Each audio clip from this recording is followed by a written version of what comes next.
Assalamualaikum warahmatullahi wabarakatuh. Pada kesempatan kali ini, sebagaimana diminta oleh para mahasiswa dari PMII Komisariat Unwahas untuk menyampaikan diskusi berkaitan dengan dampak pandemi COVID-19 terhadap perekonomian Indonesia, saya akan mencoba memaparkan berbagai hal berkaitan dengan COVID-19 dan dampaknya terhadap perekonomian Indonesia dan nanti hal-hal apa saja yang perlu kita lakukan.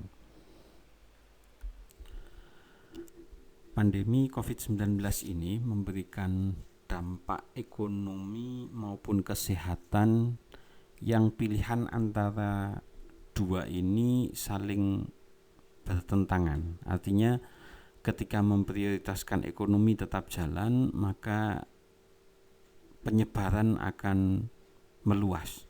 Begitu pula sebaliknya ketika dilakukan lockdown atau pembatasan aktivitas sosial ekonomi, maka aktivitas ekonomi akan turun dan ini juga membahayakan manusia secara ekonomi ya, untuk mencukupi kebutuhannya sehari-hari, terutama bagi masyarakat kecil.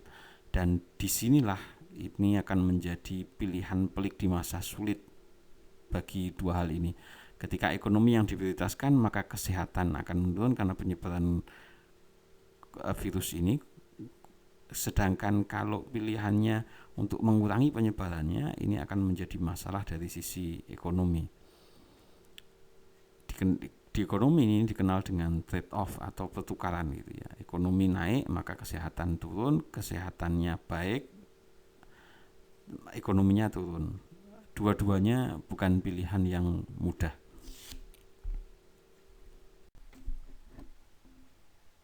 Agenda kita akan mulai dari pembahasan COVID-19 secara umum dan pembahasan yang lagi populer tentang COVID-19 ini dengan teori konspirasi. Ya, apa itu COVID-19 dan bagaimana teori konspirasi, siapa di balik ini, kenapa itu dilakukan dan keuntungannya apa gitu. Yang kedua, nanti kita akan lihat bagaimana posisi Indonesia, kondisi saat ini dan proyeksi ke depannya seperti apa, serta selanjutnya dampak ekonominya seperti apa, sektor-sektor mana yang terkena, sektor-sektor mana yang tidak terkena dan atau bahkan justru diuntungkan, walaupun secara umum ini tidak baik untuk perekonomian secara umum. Kemudian yang terakhir nanti bagaimana solusinya, apa yang sudah dilakukan pemerintah dan pilihan-pilihannya apa saja dan dampaknya bagaimana, dan kemudian apa yang terjadi di masyarakat yang perlu dilakukan oleh masyarakat. Itu akan saya bahas sebagai pemantik, dan nanti apa yang bisa dilakukan oleh para mahasiswa ini menjadi bahan diskusi kita nanti. Saya sengaja tidak akan membahasnya, saya hanya akan menjadi pemantik diskusi kita untuk lebih lanjut. Pandemik COVID-19, COVID itu singkatan dari coronavirus disease, yang 19-nya karena ini mulai muncul di 2019 di Wuhan. Gejalanya itu batuk, demam, sesak nafas, radang tenggorokan. Ini mulainya dari radang tenggorokan, tapi gejala umumnya demam, sehingga di mana-mana kalau orang panas maka dia disuruh untuk melockdown atau mengkarantina atau menjaga jarak secara khusus untuk tidak menularkan kepada yang lain gitu. Tapi gejala-gejala ini ya tampaknya seperti flu biasa saja sebetulnya, tapi dampaknya berbahaya karena selain penularannya yang sangat mudah, ini juga akan merusak paru-paru. Nah, ini disebabkan oleh virus, makhluk yang sangat kecil ya, bahkan lebih kecil dari sel makhluk, dan ini terdiri atas DNA atau asam amino. Ini orang kesehatan yang lebih mudeng dengan yang lebih paham dengan ini. Dan kemudian penyebarannya pun sangat luas dan cepat, sehingga menyebar seluruh dunia dalam waktu yang cukup singkat. Penyebarannya lewat droplet, yaitu air liur atau cairan yang ada di mulut dan saluran tenggorokan. Ini isu yang juga cukup menyengat, bagaimana juga cukup mengkhawatirkan apakah penyebarannya lewat airborne, tapi pendapat secara ahli kesehatan secara umum kelihatannya tidak lewat airborne atau lewat udara. Ini hanya mungkin terjadi ketika di ruangan tertutup dan paling berisiko adalah di rumah sakit. Kemudian yang membuat sedikit tenang ini sebetulnya dia bisa hidup itu kalau ada sel inangnya atau sel yang di tempat hidupnya lah, habitatnya gitu. Dan habitatnya adalah di saluran pernafasan, khususnya di paru-paru, tapi proses masuknya melalui mulut, hidung, dan kemudian juga mata, itu karena ada cairan-cairan di situ yang kemudian masuk, inilah yang dikhawatirkan. Dan secara umum memang penyebaran virus yang menyerang pernafasan dan manusia seperti itu, sehingga kita disuruh untuk mencuci tangan, umpamanya untuk ke sana, untuk mencegah masuknya atau terinfeksinya virus. Kemudian kebijakan di seluruh dunia dimulai dengan Cina kemarin itu adalah melakukan lockdown atau benar-benar mengunci atau membatasi pergerakan manusia secara besar-besaran dengan harapan ini mengurangi penyebarannya. Dan Cina terbukti cukup berhasil, mengklaim cukup berhasil untuk sana. Di Indonesia memilih dengan PSBB, pembatasan sosial berskala besar, dan ya saya nggak tahu ini nanti jadi bahan diskusi, sudah efektifkah ini, apakah ini sudah betul-betul bisa membatasi atau bagaimana dampaknya, ini nanti akan kita diskusikan lebih lanjut. Ini teori yang sangat menarik, konspirasi teori yang menyatakan bahwa sesuatu itu di COVID-19 ini bukan tanpa sebab, karena disebabkan oleh virus. Apakah virusnya ini terjadi begitu saja sebagai kehendak alam atau kehendak Allah, kehendak Tuhan, atau ini dibikin? Kalau dibikin untuk apa gitu? Nah, ini yang umum terjadi, ini menjadi dikatakan ini dibalik ini adalah mau bisnis besar, yaitu apa itu? Bisnis vaksinnya. Ini berbagai yayasan, mereka mengatasnamakan yayasan, tapi sebaliknya dibalik itu mereka mencari keuntungan gitu. Ini tuduhan konspirasi, teori konspirasinya di situ. Mungkin Rockefeller Foundation, yayasan punya keluarga Rockefeller, keluarga yang sangat kaya di dunia ini dan menguasai keuangan dunia. Kemudian Global Business Network, jaringan-jaringan orang-orang kaya di dunia yang mereka ingin mendapatkan keuntungan dari karena asetnya jatuh dan lain sebagainya. Kemudian Bill Gates ini yang juga dikatakan, karena di 2015 dia sudah menyatakan ini ke depan nih hal yang paling bahaya adalah pandemi, dan justru ketika dia menyampaikan seperti ini maka malah dituduh itu sebagai sebagai dasar untuk menyatakan bahwa dia terlibat gitu. Dan lagi WHO, karena WHO nanti sebagai perizinan dan dia yang mengedarkan vaksin, yang mengeluarkan izin untuk peredaran vaksin adalah dari WHO untuk dunia secara keseluruhan. Siapa di balik ini? Teori yang pertama menyatakan bahwa Cina gitu. Kenapa? Buktinya virus ini dari Wuhan, dari Cina. Untuk apa? Terus apa keuntungannya Cina? Nah, Cina mau menunjukkan bahwa di antara penjelasan teori konspirasi di situ, bahwa dia tujuannya untuk menguasai aset-aset murah di dunia, karena dengan ketika penyebaran virus ini terjadi di seluruh dunia, maka perekonomian akan turun karena lockdown, dan dia mencontohkan itu dulu, memulai itu dulu dengan alasan itu efektif. Dan kemudian dia menjadi pahlawan di dunia untuk mengatasi pandemik ini, karena dia sudah punya pengalaman, dia sudah punya APD yang sangat cukup, bahkan salah satunya diimpor dari Indonesia, tapi kemudian APD dan masker di seluruh dunia menjadi sulit gitu. Teori yang kedua mengatakan bahwa ini dari Amerika, dari USA, United States of America, sebagai cara untuk menyerang Cina dengan senjata biologis ini, dengan virus corona ini. Buktinya apa? Buktinya ini dulu, indikasinya, bukan buktinya ya, teori konspirasi sulit untuk dibuktikan. Indikasinya adalah ada Olimpiade Militer Dunia di Wuhan yang diadakan di tahun 2019 juga, kalau nggak salah bulan Oktober, kalau tidak salah. Anda bisa googling untuk mencari itu. Dan kemudian pasca itu tersebarlah virus ini, dan ini diindikasikan karena diduga demikian karena asrama orang Amerika yang ketika melakukan Olimpiade Militer di situ itu dekat, tidak terlalu jauh dari pasar yang menjadi awal penyebarannya. Yang ketiga adalah Israel. Ini desainnya Israel sebagai apa? Ini musuh-musuhnya dia gitu, musuh-musuhnya Israel. Buktinya, indikasinya, pendapat ini indikasinya ke sana adalah bahwa Cina ini musuh-musuh Israel yang sekarang ekonominya tumbuh dengan pesat, yaitu Cina, karena ekonomi dunia secara umum dikuasai oleh orang-orang Yahudi dan yang afiliasinya ke Israel. Kemudian Iran yang selalu mengancam Israel dengan berbagai ini ya, dan Italia, Vatikan, karena ini agamanya Nasrani dan itu bukan bagian dari dia. Juga indikasinya juga ada tuduhan bahwa lihat saja media-media yang dikuasai oleh orang-orang Yahudi kan tidak ada yang memberitakan bagaimana Israel di sana.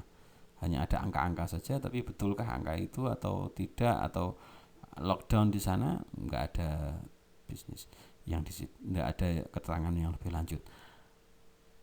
Bahkan ada juga pendapat mengatakan loh ini tiga-tiganya itu sebenarnya Cina, Amerika, Israel itu konspirasi sama-sama kerjasama untuk mendesain ini sebagai sebuah desain global dan mereka akan diuntungkan dari hal ini gitu. Siapa yang memulai agak susah karena semuanya bisa jadi dirugikan tapi lebih banyak keuntungan di masa yang akan datang. Nah itu dasarnya adalah karena di Cina, Amerika, dan Israel ini masing-masing punya laboratorium tentang virologi dan tipe virusnya itu beda-beda. Tapi sekali lagi ini adalah teori konspirasi yang pembuktiannya susah, benar atau salahnya juga belum tentu.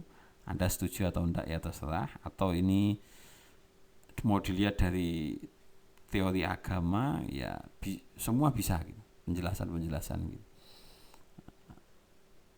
Saya cenderung pada teori agama yang menyatakan bahwa innallaha la yastahi ayyadriba mathalan ma ba'udatan fama fawqaha.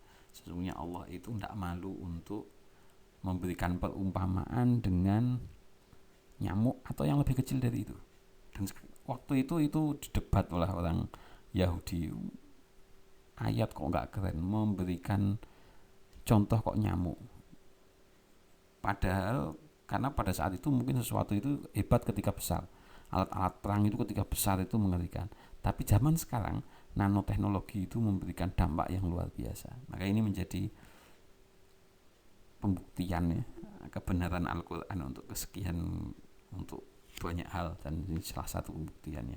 Atau di ayat Al-Baqarah yang lain, Alif Lam Mim Dzalikal Kitabul La Raiba Fihi Hudal lil Muttaqin alladzina yu'minuna bil ghaib, yaitu orang-orang yang beriman itu yang iman pada hal yang gaib. Salah satunya ini COVID. Ada atau enggak?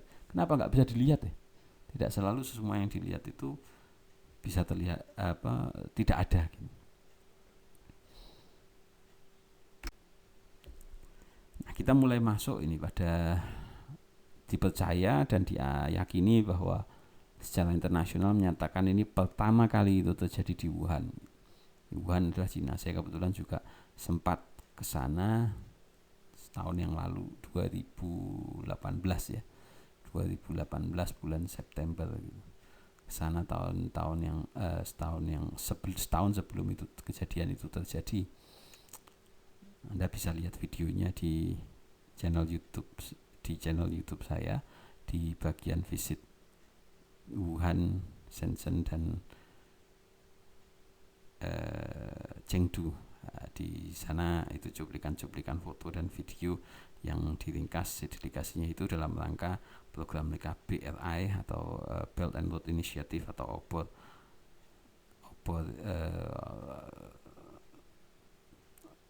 One Belt One Road ya, One Belt One Road. Tapi ini kita mau melihat bagaimana penerbangan di Wuhan ini yang terbanyak itu di 20 titik itu, polanya bisa Anda lihat arahnya kemana saja, dan kita fokusnya pada Indonesia saja yang diwarnai merah itu. Di Indonesia kalau lihat penerbangan langsungnya itu kelihatannya yang ada di Bali itu ya, tapi penerbangan yang langsung di Bali itu kelihatannya cuma satu titik saja, tetapi kalau dilihat di situ itu di Singapura, di Malaysia, atau juga yang ke New Zealand atau Australia bagian selatan itu kan melewati Indonesia, yang bisa jadi transitnya juga di Indonesia, atau orang-orang yang berhenti di situ kemudian melanjutkan perjalanannya ke Indonesia, sehingga agak susah dan agak kurang masuk akal kalau kemudian Indonesia pada dulu beberapa waktu yang lalu tidak akan tertular gitu dengan berbagai alasan. Nah, kalau lihat kita perjalanannya secara umum ini dimulai di Desember, di 10 Desember itu mulai muncul penyakit dan kasus awal di Wuhan, tapi saat itu agak susah dijelaskannya, disebut dengan pneumonia Wuhan. Dan Wuhan ini adalah kota terbesar ke-7 dengan populasi di 11 juta orang. Memang penduduk Cina itu kan terbesar di seluruh dunia, sangat padat, dan kota-kotanya begitu padat lah di sana. Kemudiannya awalnya diyakini dari mutasi virus dari hewan, khususnya kelelawar gitu ya, karena penyebaran awalnya itu di pasar hewan. Dan di 31 Desember itu 2019 itu 25 orang terjangkit virus ini di pasar Wuhan, provinsi Hubei di Cina. Kemudian di Januari itu pasar hewannya itu sebagai pusat penyebaran, waktu itu masih disebut SARS-CoV-2 ya, CoV-2 itu COVID generasi kedua, karena dulu ada SARS, MERS gitu. Itu juga disebabkan oleh virus, tapi dampaknya tidak semengerikan saat ini. Kemudian orang-orang yang mengalami gejala itu dikarantina, termasuk orang-orang yang dekat di situ, provinsi Hubei dan khususnya di Wuhan itu di lockdown. Kemudian mulai indikasi ditemukan juga di negara lain, tapi hanya 1-2 kasus. Mulai evakuasi warga negara luar negeri dari Tiongkok dan Wuhan termasuk Indonesia, itu mulai tanggal, kalau nggak salah akhir-akhir di bulan Januari itu mulai melakukan mobilisasi untuk mengambil warga negara Indonesia yang ada di sana dengan pesawat Herculesnya itu. Kemudian 30 Januari WHO menetapkan darurat kesehatan global. Bulan Februari itu indikasi penyebarannya sudah di luar negeri sudah mulai tampak, jumlahnya mulai banyak gitu ya. Penumpang kapal-kapal pesiar itu juga terindikasi terkena, waktu itu masih disebut SARS, tapi mulai berubah menjadi nCoV, New COVID yang generasi kedua gitu. Kemudian evakuasi warga negara lain dari Cina itu sudah marak dilakukan, dan waktu itu sih untuk meredam suasana dan tidak menimbulkan kekhawatiran yang berlebihan, pejabat Indonesia masih guyon-guyon itu, masih optimis corona itu tidak akan masuk Indonesia, dan ya tujuannya baik untuk menjaga ketenangan, tapi akhirnya menjadi caci makian karena di Indonesia juga tertular. Dan di Indonesia kasus itu waktu itu tuduhan berbagai macam, sudah dari luar negeri itu sudah ngomong, Amerika umumnya waktu itu di Harvard, ahli di Harvard itu sudah ngomong secara matematik nggak mungkin Indonesia itu nggak ada kasus, pasti ini hanya masalah tidak terdeteksi saja gitu. Tapi kemudian dibantah oleh Menteri Kesehatan dan lain sebagainya. Dan kasus di Indonesia akhirnya diakui mulai ada langsung oleh Presiden Jokowi, kalau tidak salah sekitar tanggal 2 Maret itu mulai terjadi, ada 2 orang di Bogor ya kalau nggak salah, itu di sana yang positif terkena COVID-19, dan peningkatannya mulai pesat di Indonesia dan bahkan di dunia. Di 31 Maret ada 1.528 kasus dengan meninggal 136. Ini kemudian dari ini kasus ini ditetapkan status kesehatan kedaruratan kesehatan masyarakat. Dan di bulan Maret ini, di akhir bulan Maret itu, Amerika Serikat dan Italia itu sudah melampaui Cina. Cinanya sudah mulai agak angkanya sudah jauh terlewati oleh Amerika dan Italia.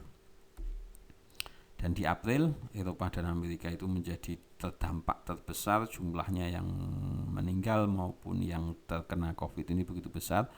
Jutaan kasus sudah terdeteksi dan terus meningkat, bahkan di bulan mulai Mei ini sudah mungkin 4 atau 5 juta ya. Lockdown besar-besaran hampir di seluruh dunia. Dan ternyata ini lockdown itu kelihatan enak, tapi masalahnya kemudian masalah non kesehatannya mulai timbul, yaitu indikasi mulai terjadinya penurunan aktivitas ekonomi, bahkan dikhawatirkan terjadi krisis ekonomi. Dan tenaga kesehatan sudah mulai berjatuhan, banyak yang sakit, sehingga inilah hal yang paling dikhawatirkan dari COVID ini adalah ketika layanan kesehatan juga lumpuh karena banyaknya pasien yang terjangkit corona ini. Dan berkah kelihatan dengan solidaritas sosial yang mulai berkembang, gotong royong dan aktivitas sosial untuk saling membantu meringankan beban karena dampak dari lockdown ini. Nah, ini masih dalam kajian bagaimana tahapan exit strategi, sampai berapa lama pembatasan sosial berskala besar atau semi lockdown yang dilakukan di Indonesia atau karantina kalau bahasa Indonesianya itu akan dilakukan berapa lama. Ya, pemulihan ekonomi dilakukan secara bertahap dengan tahapan ini mulai 1 Juni itu kelihatannya industri dan jasa bisnis to bisnis, bukan business to consumer. Ada B2B, ada B2C. B2B itu business to business, kalau B2C itu business to customer. Nah, B2B yang boleh ini bisa beroperasi dengan berbagai social distancing, persyaratan kesehatan, jaga jarak termasuk pakai masker. Kemudian toko, pasar, mal itu masih tetap belum boleh beroperasi, dikecualikan untuk toko penjual masker dan fasilitas kesehatan. Sektor kesehatan itu full beroperasi karena sekarang masih dengan pembatasan dengan memperhatikan kapasitas sistem kesehatannya. Kemudian kegiatan lain sehari-hari outdoor itu dilarang berkumpul ramai maksimal 2 orang dalam satu ruangan, belum diperbolehkan olahraga outdoor, atau artinya ini pembatasannya masih cukup ketat. Ini masih kajian apakah akan tetap seperti ini atau dipercepat atau agak lebih lambat, ini masih dalam belum diputuskan. Jadi tahapan exit strategi ini pun belum menjadi keputusan pemerintah, tapi bocoran-bocoran begitulah. Ini masih dikaji. Kemudian di seminggu berikutnya, fase kedua 8 Juni, toko, pasar, mal itu mulai diperbolehkan, tapi dengan protokol baru yang ketat. Kontak fisik belum boleh, B2C, business to consumer, yang langsung kontak fisik, salon, spa dan lain-lain belum boleh. Kegiatan lain sehari-hari outdoor itu dilarang berkumpul ini, dan belum diperbolehkan olahraga outdoor. Kemudian pertengahan Juni itu mulai ada evaluasi ya, pelonggaran sampai itu Juli, dan diperkirakan bahwa pada fase kelima, yaitu pada akhir bulan Juli atau awal Agustus, itu baru kegiatan ekonomi semuanya dibuka. Tapi ini diharapkan vaksin juga sudah mulai ada gitu ya. Tapi tampaknya protokol dengan menggunakan masker, pembatasan akan terus terjadi seperti sekarang. Mungkin kalau kuliah juga tadi pembatasannya juga akan masih selalu diatur. Cuman masalahnya adalah apakah ini cukup efektif, apakah ini betul-betul dilakukan. Nah, ini yang menarik pula untuk didiskusikan. Nah, ini masalah penyebarannya adalah dilakukan dengan lockdown, dilakukan dengan pembatasan sosial, karantina wilayah. Tapi masalahnya adalah ketika dibatasi seperti itu, maka aktivitas ekonomi akan menjadi turun dan dikhawatirkan terjadi krisis. Pembatasan aktivitas sosial ini menyebabkan penurunan aktivitas ekonomi. Yang masalahnya adalah pembatasan aktivitas ekonomi akan menurunkan produksi, pendapatan, harga aset, kredit, ya, ke pembayaran kredit orang yang sudah terlanjur utang bisa bayar atau enggak. Perusahaan yang sudah terlanjur ambil kredit untuk usahanya susah bayarnya. Kalau susah bayarnya, maka bank akan mengalami kesulitan likuiditas. Karena orang dalam kondisi seperti ini akan lebih banyak mengambil uangnya. Nah, uangnya padahal masih diputarkan sebagai usaha. Nah, kesulitan likuiditas ini juga menjadi ancaman perekonomian secara umum, apalagi perbankan dan sistem keuangan. Maka pertumbuhan ekonomi itu dikhawatirkan turun. Proyeksi pemerintah itu menurunkan dari 5 sampai 5,5 pertumbuhannya, 5 sampai 5,6 pertumbuhannya menjadi 4,2 4,8. Tapi belum sampai krisis kalau seperti itu. Itu hanya penurunan ekonomi, karena kalau krisis itu kalau sudah negatif. Kita berharap ini tidak terjadi, tetapi indikasi ke sana ternyata tampaknya cukup kuat. Nah, pendapatan masyarakat itu konsumsinya turun. Kenapa? Karena konsumsinya turun, ya, dan produksi itu tidak terserap, dan bahkan tidak ada produksi, supply-nya nggak ada, demand-nya juga berkurang. Tapi untuk beberapa sektor, nanti kita lihat sektor-sektor apa aja yang terdampak. Kemudian investasi, semua negara butuh uang, sehingga yang terjadi kemungkinan capital outflow. Investasi-investasi di Indonesia yang kebanyakan adalah dalam bentuk uang jangka pendek, dikenal dengan hot money, uang yang gampang keluarnya gitu. Kalau investasi langsung dalam bentuk pabrik, dalam bentuk investasi jangka panjang, itu cukup aman. Tapi kalau investasinya dalam bentuk portofolio investasi, surat-surat berharga, surat utang pemerintah, atau saham, obligasi swasta, itu gampang dijual. Sehingga inilah yang terjadi, dampaknya penurunan saham, penurunan nilai obligasi begitu besar karena disebabkan karena lebih banyak yang pengen jual dan butuh uang gitu. Ini juga berdampak pada APBN, anggaran pendapatan dan belanja negara. Kenapa? Karena aktivitas ekonomi turun, ya pendapatan pajak turun. Tapi masalahnya pengeluarannya tidak turun, bahkan meningkat. Akibatnya adalah defisit, yaitu pengeluaran lebih banyak daripada pendapatan. Di normal saja, tahun ini diperkirakan defisit yang diatur di undang-undang itu maksimal sekitar 300-an triliun di undang-undang APBN. Tapi sudah keluar Perpu, defisitnya dilonggarkan, boleh lebih besar dari itu, sehingga perkiraannya kebutuhan dananya bisa sampai 400-600 triliun di luar normal, dan itu gara-gara corona. Maka solusinya apa? Pendanaannya dari mana? Dan yang sudah dilakukan pemerintah adalah nambah hutang. Kemudian ekspor impor ini turun, bahkan terhenti. Tidak mudah melakukan ekspor atau impor barang. Akibatnya apa? Akibatnya kalau yang ekspornya akhirnya barangnya numpuk di Indonesia dan harganya jatuh. Kalau yang impor, karena barangnya susah diimpor, kalau permintaannya masih tinggi, maka harganya jadi naik. Dan ini dua-duanya nggak baik. Perubahan besar terjadi karena COVID-19 ini. Ini perubahan-perubahan atau shifting yang terjadi itu seperti perubahan pola hidup. Orang semakin hati-hati dengan menjaga kesehatan. Perubahan pola bisnis offline nggak jalan, lebih ke online. Kemudian ekonomi dan tatanan perubahan kehidupan lainnya, orang beribadah juga berubah dan lain sebagainya. Kemudian perubahan pengeluaran, pembelanjaan, karena pola pembelanjaan juga berubah, lebih karena orang konsumsi tertentu itu tidak dilakukan, konsumsi kebutuhan pokok yang lebih diprioritaskan.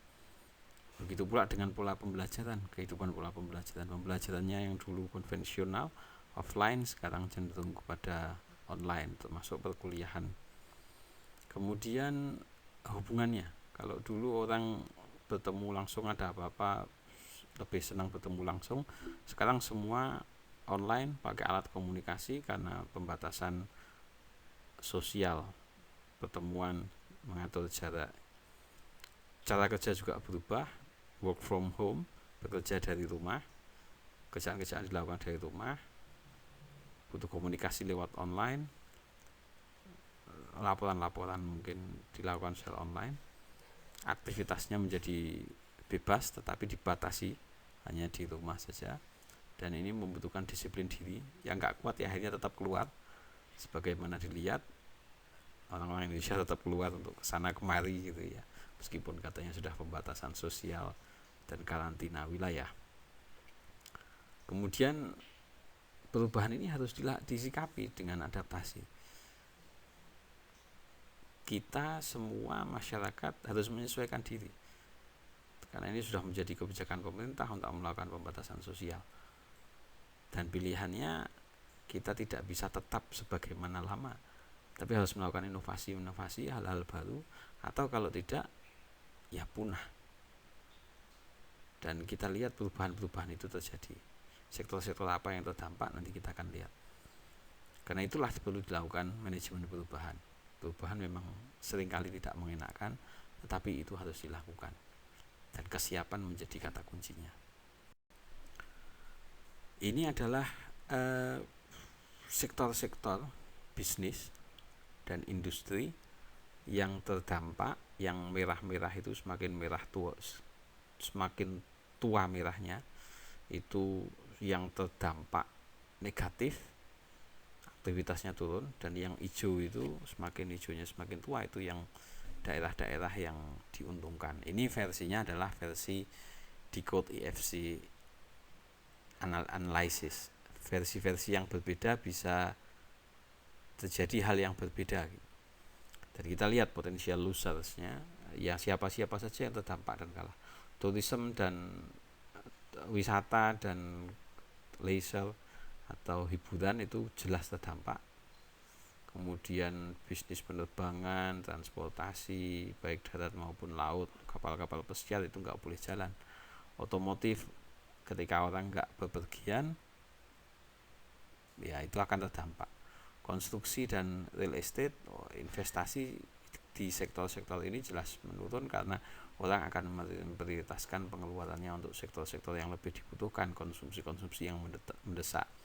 Bisnis manufaktur ini terdampak juga karena membutuhkan SDM yang banyak, mereka dibatasi. Kemudian perbankan, lembaga keuangan ini juga jelas terdampak, karena tadi sebagaimana saya sampaikan, ini orang yang sudah ngambil kredit di bisnis-bisnis tertentu, dia cenderung untuk dikasih ruang untuk nggak bayar. Ketika tidak bayar, maka uang masuk sedikit. Ketika uang masuk sedikit dan uang keluarnya banyak, karena banyak orang yang ngambil simpanannya untuk kepentingan-kepentingan pembatasan sosial ini, karantina ini, dan lebaran apalagi, uang cash itu sangat dibutuhkan. Risiko kesulitan likuiditas ini menjadi besar. Edukasi, pendidikan jelas, karena suruh libur, dan suruh pakai online, tapi masalahnya adalah gurunya, dosennya, karyawannya harus tetap bayaran. Kalau enggak kan mereka tetap harus melakukan aktivitas dari rumah, yang kadang-kadang justru malah merepotkan. Akhirnya harus tetap bayar, tapi siswanya itu enggan juga untuk bayar. Kami lebih di rumah, lagi kesulitan gitu. Akhirnya ini juga jadi masalah gitu. Kemudian oil and gas ini tengah-tengah katanya kalau di versinya sini, potential loser sama potential winner. Saya lebih cenderung pada ini tetap terdampak. Kenapa terdampak? Karena harga minyak dan gas itu begitu turun drastis, sehingga harga keekonomiannya tidak logis. Dulu zamannya SBY harga minyak per barrel itu 80 bisa bahkan sempat di atas 100 US dollar, sekarang hanya 20 US dollar. Maka seharusnya itu BBM turun. Tapi kenapa nggak turun? Ya kalau diturunkan mungkin ini kebijakan politik gitu. Agak tidak mudah untuk kesana gitu. Tapi kalau diturunkan nanti kalau naik lagi balik lagi susah naikannya, nanti dampaknya akan ini. Maka ini menjadi diskusi yang panjang nanti kalau didiskusikan. Baik, kemudian agriculture, pertanian ini agak diuntungkan. Kenapa? Karena orang butuh makan. makannya mungkin lebih banyak dalam situasi ini, terutama makan makanan kesehatan. E-commerce, perdagangan, orang-orang belinya lewat online. ICT, ini sektor telekomunikasi, kuota itu orang jadi banyak beli. Personal dan healthcare, bahan-bahan kesehatan di APD, produksi masker itu sangat diuntungkan.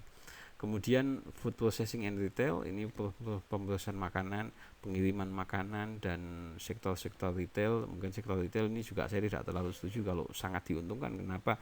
Karena mereka banyak yang dilakukan penutupan juga, nggak boleh beroperasi, orang-orang nggak boleh datang, lagi mana mereka masih bisa diuntungkan gitu. Tetapi dikategorikan di code EFC analysis ini mengkategorikan sangat diuntungkan, ya sah-sah saja, semua bisa punya pendapat. Kemudian bisnis medical supply dan layanan kesehatan ini juga diuntungkan, sekali lagi dalam tanda kutip. Kenapa? Karena mereka juga beban terlalu besar, orang ke rumah sakit juga takut gitu, sehingga apakah betul-betul diuntungkan belum tentu. Nah, ini bagaimana melakukan bisnis dalam sesuatu yang turbulent seperti ini menjadi hal yang juga tidak mudah. Nah, apa yang perlu dilakukan oleh masyarakat? Jelas kemarin sudah disampaikan, sangat banyak disampaikan saran-saran untuk cuci tangan, pakai hand sanitizer, pakai masker, jaga jarak, jangan bersalaman, jangan berkerumun gitu. Ya. Tapi yang kita diskusikan adalah antisipasi dan solusi dampak ini, terutama dampak ekonominya ini. Ya. Yang harus dilakukan oleh masyarakat perlu menyesuaikan diri, baik secara individu maupun secara bersama. Dan ini harus dilakukan disiplin. Kalau nggak disiplin, ya penyebarannya akan tetap parah gitu. Yang sakit demam indikasi COVID, ya sudah di karantina dulu, dan itu butuh disiplin karena nggak mudah orang yang biasa keluar tidak keluar. Kemudian perubahan pola hidup, mereka melakukan efisiensi, konsumsi yang tidak perlu nanti dulu, bahkan mungkin investasi, ya hati-hati. Kemudian lakukan proses adaptasi, inovasi online, dan tinggalkan cara-cara konvensional, itu juga menjadi hal yang penting. Gotong royong, solidaritas sosial, dan kolaborasi. Kita lihat bagaimana saat ini menjadi juga fenomena orang-orang saling membantu, orang-orang yang kesusahan itu ya sudah kurang lebih lah sama tetangga umpamanya, kalau beli di warungnya tetangga daripada ini. Dan yang di Gojek online itu juga, di Grab itu banyak yang mesen makanan tapi kemudian suruh mereka yang makan saja gitu, karena mereka membutuhkan. Solidaritas sosial buat konsernya Didi Kempot sampai dapat sekitar 6 miliar lebih gitu. Ini kan yang ngumpulin dana ya luar biasa. Didi Kempotnya ya juga akhirnya meninggal, juga dikenal sebagai luar biasa.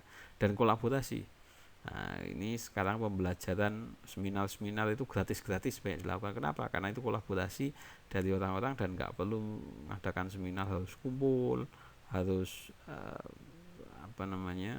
harus di satu tempat menyediakan makanan. Nah, itu nggak perlu, karena dilakukan secara online. Paling modalnya ya modal online, modal kuota saja. Nah, dari sini kita bisa mengambil hikmah dan pelajaran untuk bagaimana menjaga kesehatan, bagaimana untuk menyesuaikan diri, beradaptasi dengan perubahan ini, menggunakan teknologi. Termasuk saya nggak familiar dengan YouTube umpamanya, sekarang jadi cukup familiar karena ini tuntutan untuk karena YouTube banyak yang memberikan kuota gratis gitu kan untuk melihat YouTube, ya saya menyesuaikan dengan itu, atau pakai diskusinya nanti pakai WhatsApp, karena WhatsApp juga relatif murah, kuota datanya bahkan juga banyak yang gratis. Nah, penyesuaian ini yang perlu dilakukan. Pembelajaran tidak perlu kelas. Tapi apakah selamanya kan seperti ini? Semoga tidak.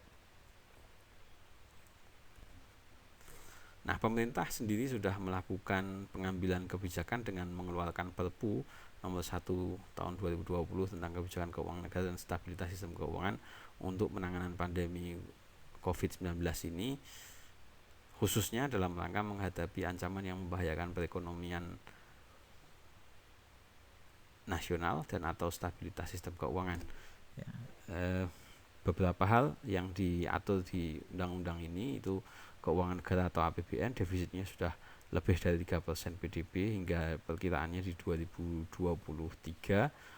Pembiayaannya dengan SUN atau surat utang negara atau surat berharga syariah nasional untuk yang bisa dibeli oleh BI kalau nggak ada Bank Indonesia, kalau nggak ada yang beli BUMN, investor korporasi dan atau investor real. Kalau investor realnya nggak ada ya maka pilihannya BUMN yang kelebihan uang atau Bank Indonesia yang bisa mencetak uang, punya kapasitas cadangan uang bisa digunakan. Kemudian keuangan daerah ini juga diberi ruang pemerintah daerah untuk menyesuaikan APBD-nya, refocusing anggaran untuk penanganan COVID-19 ini tanpa harus syarat-syarat yang detail sebagaimana di kondisi normal. Perpajakan ini ada tarif penyesuaian tarif PPh badan dan PPh badan usaha BUT itu badan usaha tetap bisa dilakukan secara elektronik. Perpanjangan pemenuhan kewajiban perpajakan yang biasanya Maret atau April ini diperpanjang sampai dengan Mei. Pembebasan dan keringanan biaya masuk khususnya untuk produk-produk kesehatan.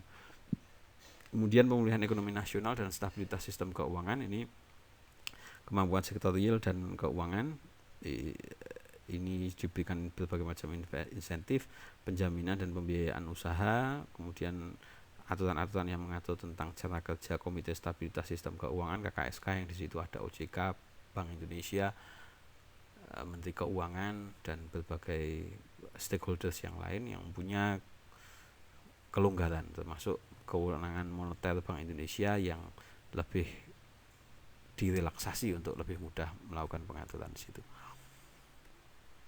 Nah, bagaimana penanganan ini? Dua wacana yang terus mengemuka dan diperdebatkan dan menjadi pilihan atau bisa menjadi kombinasi adalah tambah hutang atau cetak uang dan atau cetak uang. Tambah hutang ini yang sudah dilakukan oleh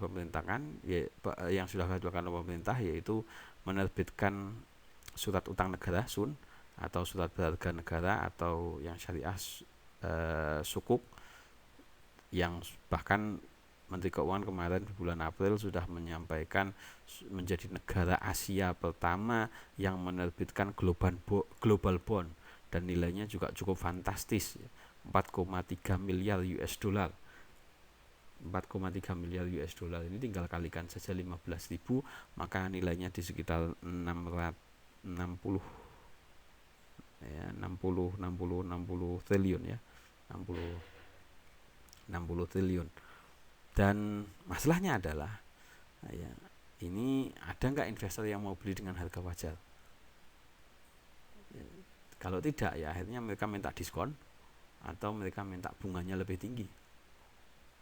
Kemudian masalah yang kedua adalah namanya utang itu kan harus dibayar dan punya bunganya di kisaran 4% kalau nggak salah, dan bunganya itu di masa yang akan datang akan menjadi lebih besar.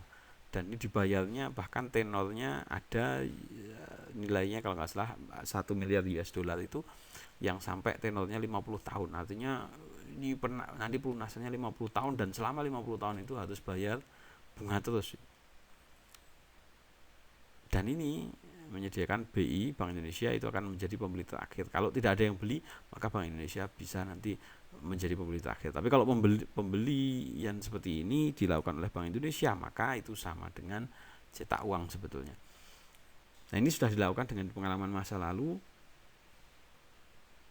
Kalau butuh uang itu utang, itu dengan dulu zaman Orde Baru itu dilakukan dengan utang bilateral antar negara atau multilateral lewat CGI, IGGI, IMF atau World Bank. Ini yang memberikan utangan ke Indonesia.